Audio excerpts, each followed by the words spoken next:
Saya akan bicara tentang pengendalian internal ya atau controlling ya. Jadi controlling atau pengendalian itu ada yang internal dan yang eksternal ya. Kalau eksternal berhubungan dengan pasar ya, di mana akan jauh lebih sulit kita mengendalikan ya. Tapi kalau internal dalam perusahaan kita akan lebih mudah mengendalikan, lazimnya demikian karena ada di dalam perusahaan kita sendiri ya. Nah, seringkali untuk lingkungan kita nggak bisa melakukan perubahan banyak ya. Nah, bahkan perusahaan-perusahaan yang besar pun tetap harus menyesuaikan dengan lingkungan, apalagi lingkungan tahun 2020 dan akan seterusnya akan berada pada satu lingkungan yang cepat berubah. Jadi kita mau nggak mau harus punya kemampuan juga untuk beradaptasi.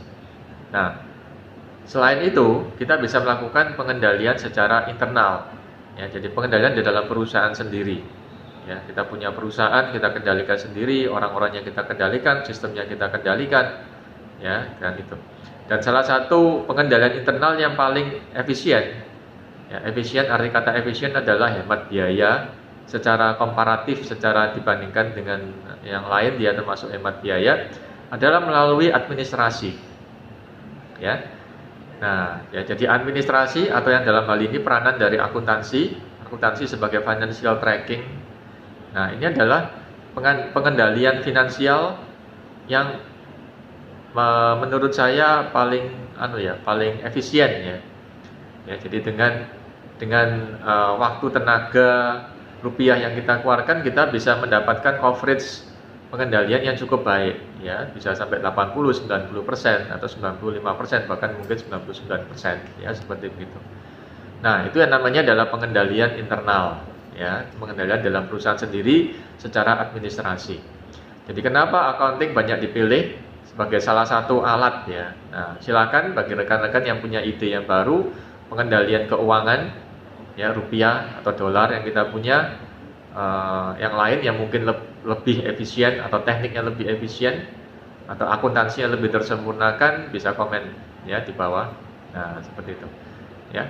Nah, saya akan share beberapa hal yang bisa kita lakukan agar kantor kita ya, jadi ada istilah kantor, ada istilah pabrik atau workshop ya.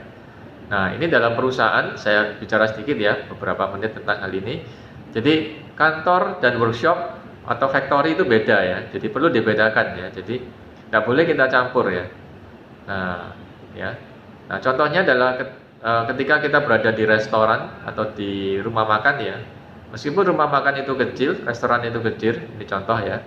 Nah, selalu ada bagian untuk administrasi, keuangan, pembukuan dan sebagainya. Tidak dicampur dengan bagian dapur ya atau tempat makan, yaitu nggak jadi satu ya. Tapi ada bagian yang terpisah ya. Meskipun dia cuma kecil ya, tapi terpisah ya. Nah, untuk perusahaan-perusahaan, kantor-kantor yang lebih besar dengan omset yang lebih besar mungkin diberi ruangan khusus ya. Jadi nggak bisa kita campur aduk ya antara bagian administrasi kantor dan bagian pabrik atau workshop ya.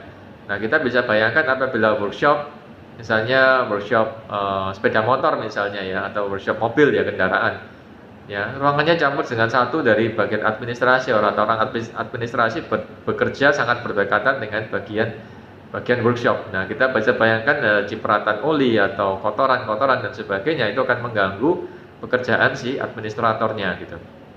Jadi ini memang beda. Jadi suasana atau aura atau keadaan kondisi di kantor ya, dengan pendingin ruangan, pengatur suhu, kursi, gadget, komputer, laptop dan sebagainya memang perlu berbeda dari workshop atau factory atau pabrik ya gitu. Nah, itu ya. Nah, kemudian ada sekitar 7 poin di mana kita bisa memaksimalisasi efektivitas dari orang-orang administrator atau dari administrator ya. Oke. Nah, tujuannya apa? Ya, administrasi keuangan atau financial tracking atau accounting lah, kita bisa katakan di situ ya. Nah, dalam hal ini pengendalian keuangannya. Nah, itu kenapa perlu dikendalikan ya? Karena kita nggak mau. Siapa yang mau adanya kecurangan? Siapa yang mau adanya kebocoran keuangan? Siapa yang mau adanya terjadi ketidakjujuran? Siapa yang mau terjadi adanya kecurian? ya, dan seperti itu, atau penipuan, ya. Nah, ya kita percaya semua orang itu jujur, baik, ya, asalkan memang kondisinya dibikin tidak memungkinkan untuk ketidakjujuran, ya. Tapi kalau kondisinya memungkinkan, sangat memungkinkan untuk ketidakjujuran, maka probability ketidakjujurannya akan semakin tinggi. Nah itu, ya, jadi kita minimalisir dengan satu sistem financial tracking yang dalam hal ini kita pakai teknik accounting, ya gitu. Nah, yang pertama adalah pemisahan fungsi. Nah, berarti contohnya adalah fungsi kasir dan fungsi pembukuan. Nah, ini jangan satu orang, ya, atau satu family misalnya, ya, suaminya di bagian kasir, istrinya di bagian kasir, kemudian suaminya di bagian pembukuan. Nah itu, ya. Dan apabila saya berbicara perusahaannya profesional, ya. Nah, kalau itu di rumah tangga atau apa, ya saya nggak tahu, ya. Tapi saya bicara yang profesional, yang dengan perusahaan-perusahaan menengah yang profesional, ya. Jadi pastikan mereka tidak sampai kerjasama, gitu ya. Nah, bayangkan seandainya suatu toko yang kita punya, kasirnya istrinya, kemudian bagian pembukuannya adalah suaminya, ya, maka akan sangat memungkinkan mereka bekerja sama.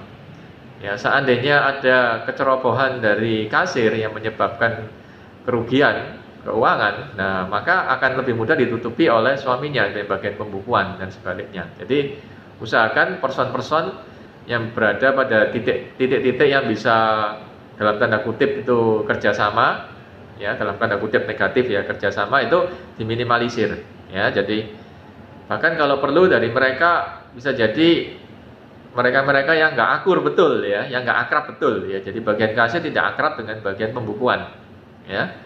Nah, mungkin mereka bukan family, tetapi mereka akrab sekali. Nah, ini juga bisa memicu probabilitas adanya kecurangan atau fraud atau semacam itu, ya gitu. Nah, kemudian yang kedua adalah otorisasi atau tanda tangan.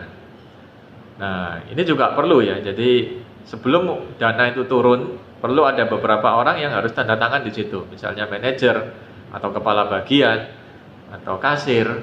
Nah, jadi kasirnya perlu tanda tangan, perlu otorisasi. Jadi pemeriksaannya itu double check, ya. Bisa jadi untuk dana yang lebih besar mungkin triple check, ya gitu ya. Nah, tergantung jumlah dananya, ya, dan tergantung juga perusahaan, birokrasi perusahaannya, ya. Jadi, tapi yang jelas di sini poinnya adalah kita bikin suatu sistem internal di mana ketika dana dalam jumlah tertentu atau mungkin yang cukup besar itu harus dikeluarkan, maka harus diotorisasi oleh lebih banyak person, ya, lebih banyak orang, ya, dalam pangkat yang berbeda-beda di perusahaan itu, ya gitu.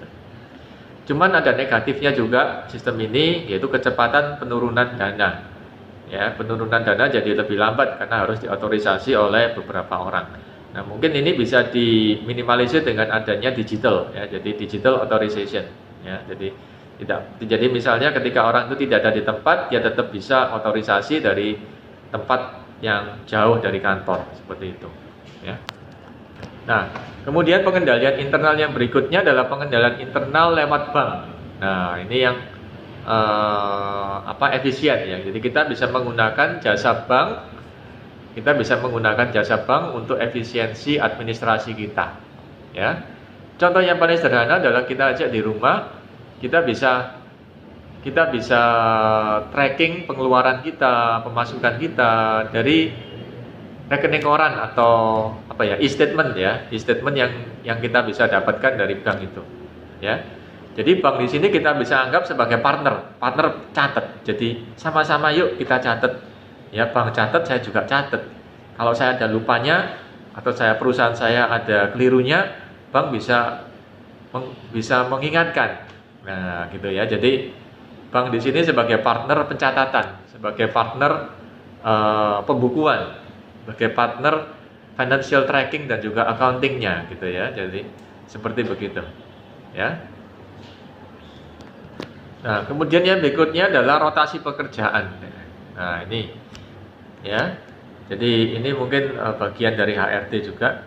Jadi rotasi jadi kita mungkin pernah dengar ya, ketika orang tersebut tidak berada pada posisi tersebut sepanjang waktu ya, bertahun-tahun dia di posisi tersebut, dia di kasir terus, atau jadi manajer itu terus, atau di bagian itu terus, ya itu seseorang ada kecenderungan ya. Jadi suatu riset membuktikan kalau dia terlalu lama di bagian itu terus, ya lama di sini relatif ya, tapi mungkin bisa dilakukan kita riset ya. Jadi pengalaman saya misalnya, kalau dia berada di situ selama bertahun-tahun, maka probability dia tahu celah-celah di bidang itu jauh lebih besar dibandingkan orang yang barusan saja berapa minggu aja di situ, ya gitu ya. Jadi rotasi pekerjaan ini bukan maksudnya membuat orang itu, memang ada kelemahannya rotasi pekerjaan, di mana kelemahannya adalah orang jadi spesialisasinya jadi berkurang, ya, jadi menurun.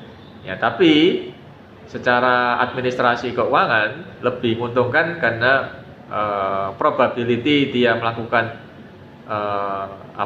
kecurangan atau fraud atau kebocoran itu jadi lebih kecil. Ya, jadi ini perlu dipertimbangkan plus minusnya, ya. Jadi dia mengorbankan spesialisasi tetapi mengurangi probability fraud atau penipuan atau kebocoran keuangan di bagian tersebut. Jadi ini perlu ditimbang-timbang mana yang keputusan apa yang kira-kira paling bijaksana ya, gitu. Nah, kemudian pengendalian internal yang lain adalah inspeksi mendadak. Ya, jadi pimpinan itu bisa menginspeksi pekerjaan atau aktivitas atau orangnya secara mendadak. Nah, dengan perkembangan teknologi sekarang, CCTV dan sebagainya, aktivitas ini kita bisa minimalisir dengan menempatkan CCTV. Ya, jadi tidak perlu tiap kali ngagetin pegawai. Ya, mereka yang kerja mungkin mereka kerjanya juga benar, ya. Nah, jadi kita lakukan aja CCTV, kita pasang CCTV, ya. Nah, apakah CCTV-nya berfungsi terus, itu jalan terus, tersimpan terus? Saya nggak tahu. Mestinya harusnya gitu ya. Nah, tapi paling nggak ada satu benda yang CCTV yang nempel di ruangan itu, sehingga mereka merasa ada yang mengawasi terus, ya, 24 jam, ya, atau sepanjang mereka kerja. Ya, gitu. Atau mungkin kalau bos merasa perlu melakukan sekali waktu, dia perlu melakukan inspeksi, dia bisa minta laporannya apa, atau dia tanya begini begitu, yang maksudnya adalah cross check aja, ya gitu. Jadi itu adalah beberapa hal yang kita bisa lakukan untuk pengendalian internal, di mana hal-hal seperti gini cukup murah ya, jadi cukup efisien ya. Jadi antaranya adalah pemisahan fungsi, otorisasi dan tanda tangan transaksi, ya. Kemudian pencatatan oleh bank, ya. Kemudian rotasi pekerjaan, pemeriksaan inspeksi mendadak, dan juga tentunya kita mencari kualifikasi orang-orang yang jujur, ya, gitu ya. Tetapi dalam accounting asumsi kita adalah orang tidak selamanya jujur, ya. Dan kalau kita membuka peluang untuk ketidakjujuran, maka probability dia untuk tidak jujur akan semakin tinggi. Jadi kita minimalisir probability-nya, ya, probability ketidakjujurannya kita minimalisir. Ya, akan memerlukan ongkos atau biaya yang jauh lebih besar apabila dia ketahuan dan sampai kita menegur dan meneruskan prosesnya ke belakang, itu akan menjadi jauh lebih mahal. Jadi lebih baik kita kendalikan secara internal, ya. Oke.